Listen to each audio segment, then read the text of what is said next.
Hai,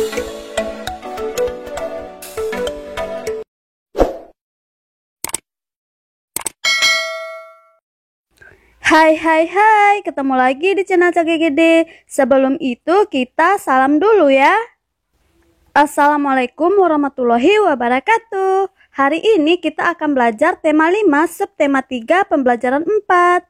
Materi kita hari ini adalah PPKN dan Bahasa Indonesia. PPKN kita akan membahas tentang manfaat keberagaman wirausaha dalam kehidupan sehari-hari. Bahasa Indonesia kita akan mempelajari formulir LJK. Kita mulai dulu untuk PPKN ya, yaitu wirausaha.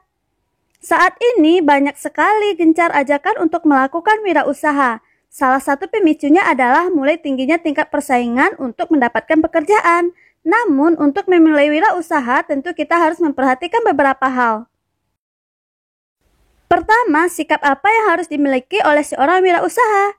Kedua, faktor-faktor apa saja yang harus diperhatikan dalam berwirausaha? 3. Usaha apa yang harus kita lakukan agar usaha kita diterima masyarakat? 4. Jika usaha kita serupa dengan orang lain, nah bagaimana cara kita bersikap? Semua ini tentu harus kita perhatikan agar usaha yang kita jalankan bisa sukses. Yuk kita bahas poin pertama dulu ya.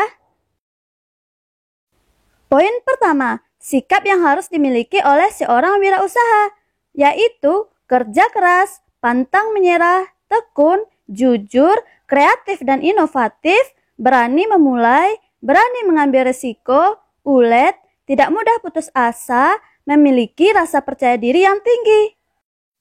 Berorientasi ke depan artinya segala tindakan yang dilakukan sekarang diarahkan untuk mencapai hasil yang tinggi di kemudian hari.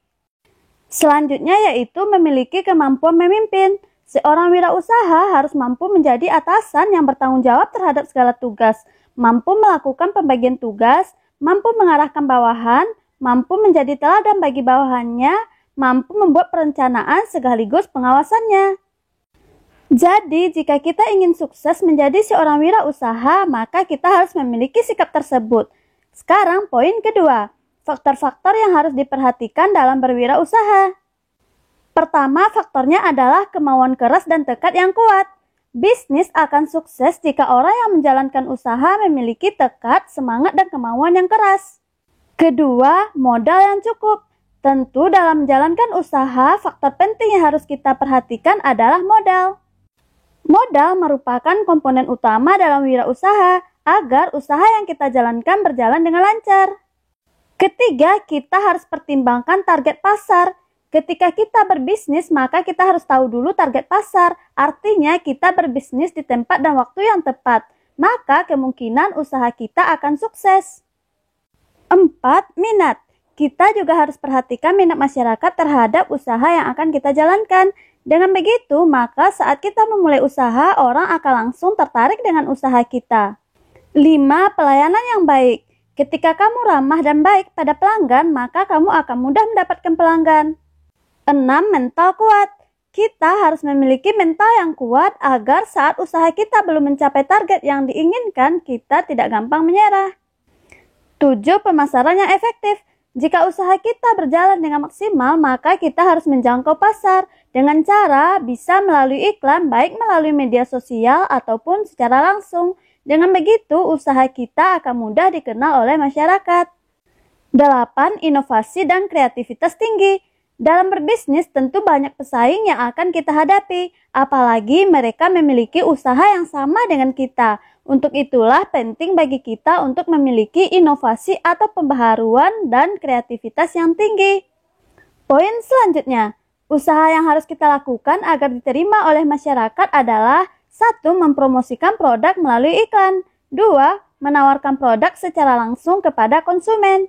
3. Menentukan lokasi yang strategis atau di pusat keramaian. 4. Melakukan inovasi terhadap usaha yang kita lakukan. 5. Jika usaha bergerak di bidang makanan, maka kita harus meningkatkan kualitas rasa dan sebagainya. Poin selanjutnya ya. Jika usaha kita sama dengan orang lain, apa yang harus kita lakukan ya? Iya, yang harus kita lakukan adalah pertama, melakukan inovasi terhadap usaha yang kita lakukan. Kedua, pelayanan yang baik atau pelayanan yang maksimal. 3. Peningkatan rasa jika bergerak di bidang makanan. 4. Kita menjaga kebersihan. 5. Kualitas produk kita tingkatkan. 6. Melakukan persaingan yang sehat. Mari kita bahas pula manfaat wirausaha dalam kehidupan sehari-hari. Nah, manfaatnya adalah pertama, membantu meningkatkan kesejahteraan masyarakat. 2. Mengurangi tingkat pengangguran di lingkungan sekitar. 3. Melatih individu menjadi pribadi yang lebih baik. 4. Membantu memberikan peluang perubahan. 5. Berpeluang dalam meraih keuntungan dengan optimal. 6. Bisa memenuhi kebutuhan masyarakat sekitar, dan sebagainya. Sudah mengerti ya untuk materi PPKN? Sekarang kita lanjutkan ke materi Bahasa Indonesia tentang formulir LJK. LJK adalah lembar jawaban komputer. LJK biasa kita gunakan saat akan ujian berbentuk pilihan ganda, kuesioner, formulir registrasi, dan pendataan. Sedangkan pengertian dari LJK adalah formulir isian berupa kertas yang kemudian akan diolah atau dikenali isinya secara otomatis oleh komputer dengan alat scan. LJK ini biasanya kita gunakan saat kita akan melaksanakan ujian, contohnya ujian di kelas 6. Alasan kita pakai LJK ini adalah untuk mengefisienkan proses pemasukan data ke komputer dan mengurangi kesalahan manual yang biasa terjadi. Dengan begitu akan lebih memudahkan manusia dalam mengolah data. Berikut adalah contoh LJK. Kita bisa lihat apa-apa saja poin-poin yang ada di LJK tersebut. LJK ini kita akan isi pada pembelajaran 6. Pada LJK ini, hal-hal penting yang kita temukan yaitu data pribadi seperti nama, nomor peserta ujian, dan tanggal lahir, data mata pelajaran yang diujikan, tanggal ujian, dan tanda tangan. LJK ini biasanya diisi dengan pensil 2B, alasannya agar dapat dideteksi oleh alat pemindai yang digunakan, serta akan terbaca sempurna. Jika menggunakan pensil lain, maka kurang terbaca oleh alat skantron atau pemindai. Mesin atau alat untuk membaca LJK biasanya menggunakan sensor gambar dan algoritma pengolahan gambar yang sangat canggih. Algoritma ini bahkan dapat membedakan jawaban mana yang tingkat ketebalannya paling tebal dan mana yang tingkat ketebalannya paling tipis. Jadi saat kita mengisi lembar jawaban ini, maka kita harus perhatikan tingkat ketebalannya agar mudah dibaca oleh komputer.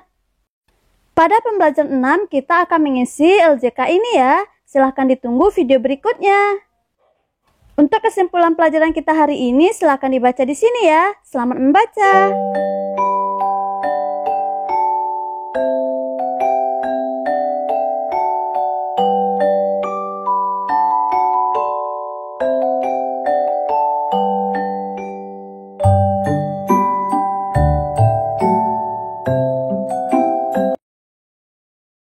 Tunggu pembelajaran berikutnya. Jangan lupa di-subscribe channel ini ya agar tidak ketinggalan materi-materi yang disajikan. Serta share sebanyak-banyaknya agar banyak yang tahu. Mohon maaf atas segala kekurangannya. Assalamualaikum.